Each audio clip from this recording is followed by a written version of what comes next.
Police ने brief किया था मीडिया को कि जी हम एक ऑपरेशन करने जा रहे हैं। ये शाम या रात? ये शाम नहीं, मतलब मगरिब के बाद की बात है। तकरीबन मेरे ख्याल में इशा भी हो चुकी थी उस वक्त जब ये हुआ। एग्जैक्टली इशा के बाद भी 8 बजे के करीब का टाइम था।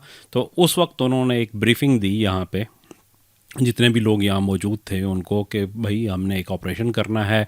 उनके ऊपर उनके कुछ कंसर्न्स थे, मसलन कि वो कह रहे थे कि एक क्राउड ऐसा है कि जो किसी के कंट्रोल में नहीं है, जिसकी लीडरशिप जो है वो कहीं और है और ये क्राउड आगे तक आया हुआ है। इस क्राउड ने यहाँ पे मीडिया जो हाउसेज हैं उसके ऊपर हमले किए हैं।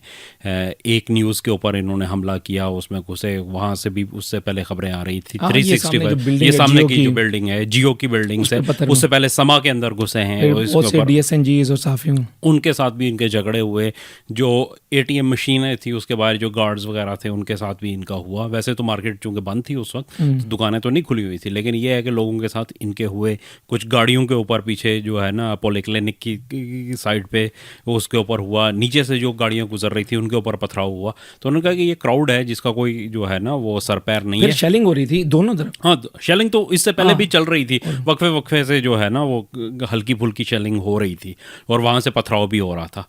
तो ये बहरहाल जो उनकी का कहने का ये था कि ये क्राउड ऐसा है कि इसको हमें यहाँ से हटाना पड़ेगा। तो उन्होंने बल्कि मीडिया को ये कहा कि ये इस तरीके से हमने करना है ऑपरेशन, तो आप लोग अपनी सेफ्टी जो है ना वो करें। उन्होंने डिटेल्स शेयर की कि कैसे करेंगे, लाइट बंद कर दी जाएंगी, उसके बाद जो है ना आगे बढ़ेंगे। तो बल्कि मीडिया को उन्होंने कहा कि आप लोग देखें कि आप अपने आप को कैसे सेव कर सकते हैं, क्योंकि जब इस अंधेरे के अंदर हो रहा होगा तो उसमें किसी को पता तो नहीं चलेगा कि कौन क्या है और कौन उसके अंदर आ रहा है। तो लोगों को अरेस्ट भी किया जाएगा और उन्हें धकेल के पीछे हटाया जाएगा, डिस्पर्स किया जाएगा। तो ये उन्होंने डिटेल्स की। उसके बाद फिर जब यहाँ से शुरू किया ना ऑपरेशन उन्होंने, तो उसकी वजह से जो मतलब ऑपरेशन जब शुरू हुआ है तो मीडिया साइड पे हो गया। मतलब जो DSNG's वैन थी वो कुछ ये अतातुर्क एवेन्यू पे श्रीनगर हाईवे की तरफ कुछ मूव हुई और मैरियट वाली साइड जी कुछ जो है ना वो मैरियट की तरफ मूव हो गई, ताकि इस इलाके को थोड़ा सा ये कह लें कि 500 मीटर एक तरफ और 500 मीटर जो डी चौक का एरिया था, मीडिया इससे पीछे हट गया। अच्छा, जैसे ही ये ऑपरेशन शुरू हुआ है और ये आगे चलना शुरू हुए और लोग वहाँ से डिस्पर्स होना शुरू हो गए, तो मीडिया के लोग उसके साथ साथ फिर पीछे बैक पे आए और उसकी फुटेजेस मौजूद हैं कि उन्होंने देखा कि यहाँ पे क्या है। तो इस सिलसिले में जो ये कहा जा रहा है कि लाशों के अंबार थे, ये बात सिरे से झूठ है। देखें, एक तो चीज़ ये है कि मीडिया की सारी जो है ना पीछे लोग आ रहे थे और उन्होंने वो सारी फुटेजेस बनाई हैं जिसके अंदर टूटी हुई गाड़ियां हैं, जिसके अंदर जो है वो छोड़े हुए जूतों के एक हैं, इवन कुछ के जैकेट्स, कुछ के कपड़े, कुछ बैग्स पड़े हुए हैं सड़कों पे। जब हुआ है तो उसमें कई गाड़ियां आपस में टकराई हैं, तो वो टूटी हुई गाड़ियां जो है ना यहाँ पे मौजूद थी सारी, लेकिन किसी जगह पे भी कोई लाश जो है वो नज़र नहीं आई। कंटेनर को आग लगी हुई हम मतलब सबने देखा। जी, कंटेनर को आग तो खैर वो सारी, इवन अली अमीन गंडापुर साहब के जाने की जो फुटेज है, जिस तरीके से वो वहाँ निकले हैं और उसके ऊपर जो कारकुनों का एहतजाज था और उनने लाठियाँ बरसाई और उसकी हर चीज़ की फुटेज मौजूद है, लेकिन आपको कोई लाशों की फुटेज इसमें नज़र नहीं आएगी। एक बात तो ये है। दूसरी चीज़ ये है कि यहाँ नहीं है, तहरीक इंसाफ के हामी हर जगह मौजूद हैं। इवन लॉ इन्फोर्समेंट एजेंसीज जो हैं उसके अंदर भी लोग मौजूद हैं। और आपको पता है कि इंसाफ डॉक्टर्स फोरम बहुत मुतहर्रिक है इस्लामाबाद के अंदर, हॉस्पिटल्स के अंदर, और यंग डॉक्टर्स एसोसिएशन जो है उसमें भी अक्सरियत जो है वो तहरीक इंसाफ के हामियों की है। तो तमाम हॉस्पिटल्स में उनका चाहे पैरामेडिक्स स्टाफ हो, चाहे उनके डॉक्टर्स हों, या वहाँ का दीगर जो अमला है, वो सारे के अंदर भी बहुत लोग मौजूद हैं जो तहरीक इंसाफ के हामी हैं।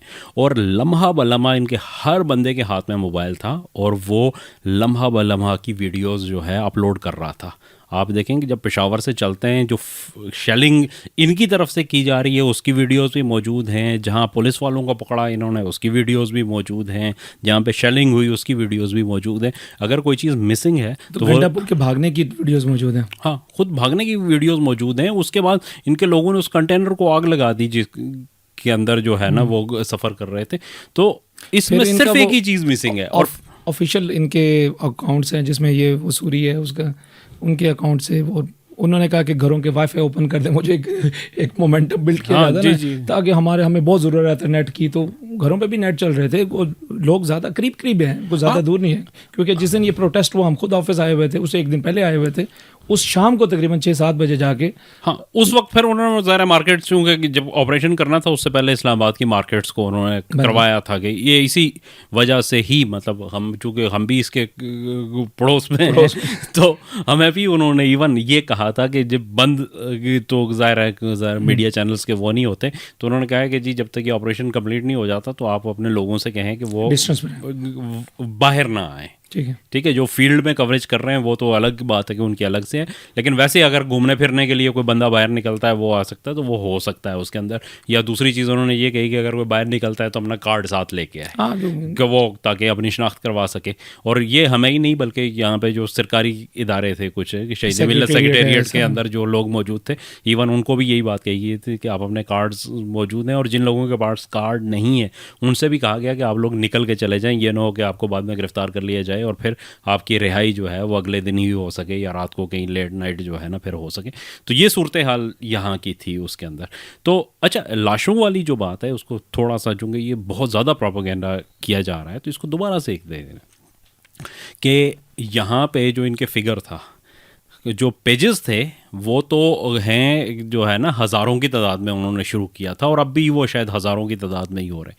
लेकिन दूसरी तरफ ये है कि जो इनके ऑफिशियल फिगर कोट हुए, मतलब लतीफ़ खोसा साहब कहते हैं कि 278 लोग थे, इनके जो सलमान अकरम राजा साहब हैं उन्होंने कहा 20 लोग थे, जो अली अमीन गंडापुर साहब हैं उन्होंने कहा, जो मानसेरा में जब उन्होंने प्रेस कॉन्फ्रेंस की तो उन्होंने कहा हमारे सैकड़ों लोग थे, और जो क्या कहते हैं इनके वकास अकरम साहब, शेख वकास अकरम साहब, उन्होंने कहा 100 लोग कन्फर्म हुए हैं अब तक।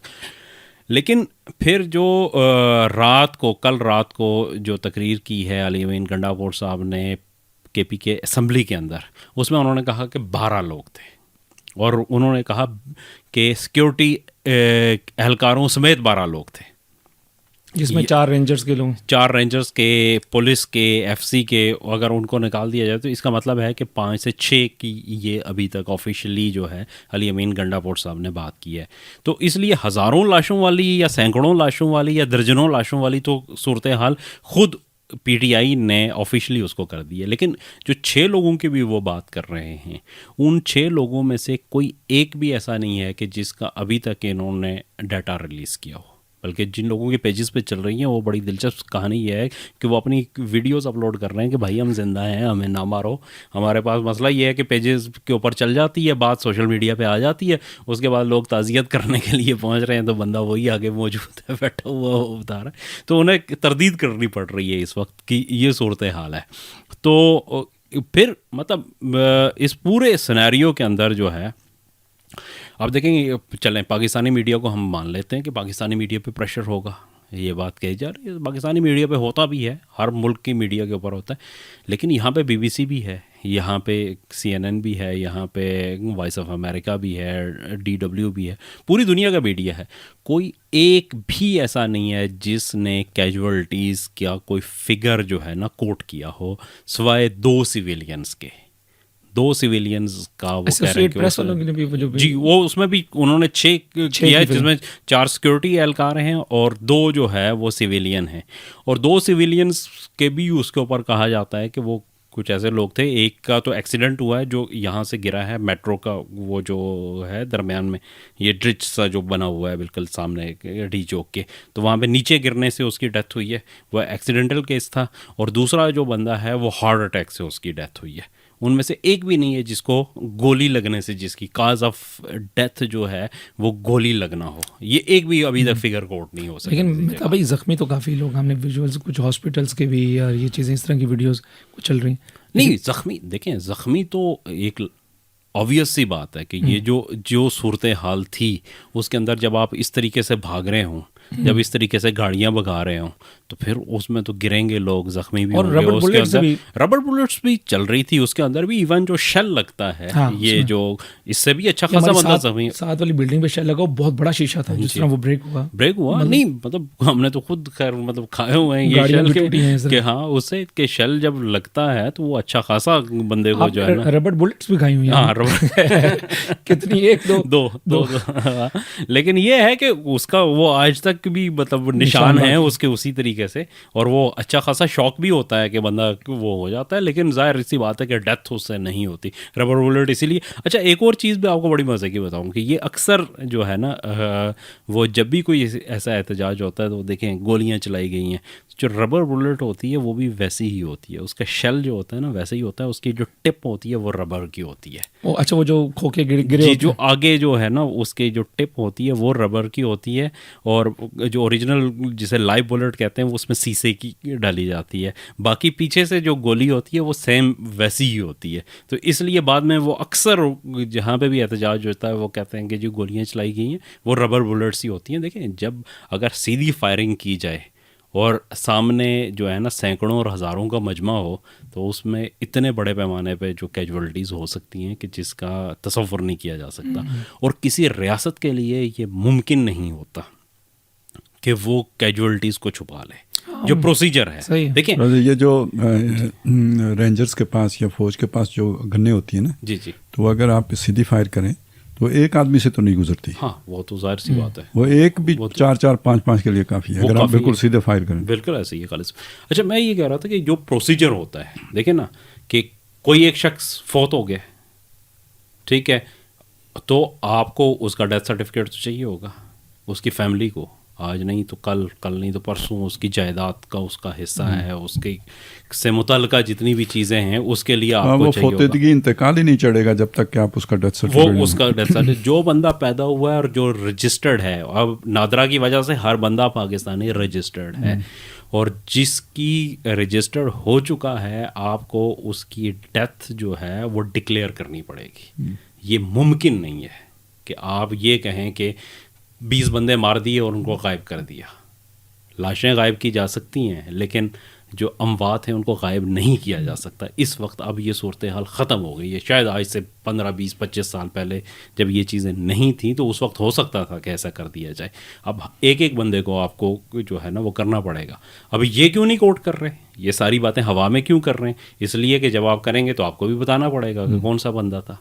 और अगर आप किसी को डिक्लेयर कर देते हैं आज के दौर में कि वो फोत हो गया, किसी को आप ऑफिशियली डिक्लेयर कर दें कि वो फोत हो गया, वो नहीं हुआ, तो उसके ना वो अपने अकाउंट्स ऑपरेट कर सकेगा, ना उसके बाद वो अपने शनाख्ती कार्ड को रिन्यू कर सकेगा, ना वो पासपोर्ट बनवा सकेगा, ना कुछ कर सकेगा। इसीलिए यहाँ से भी कोई फिगर नहीं आ रहा, किसी बंदे के कोई लिस्ट अभी तक जारी नहीं हुई, और ना ही गवर्नमेंट जो है वो इसको छुपा सकती है। ये बात बड़ी क्लियर जो है ना वो हो जानी चाहिए।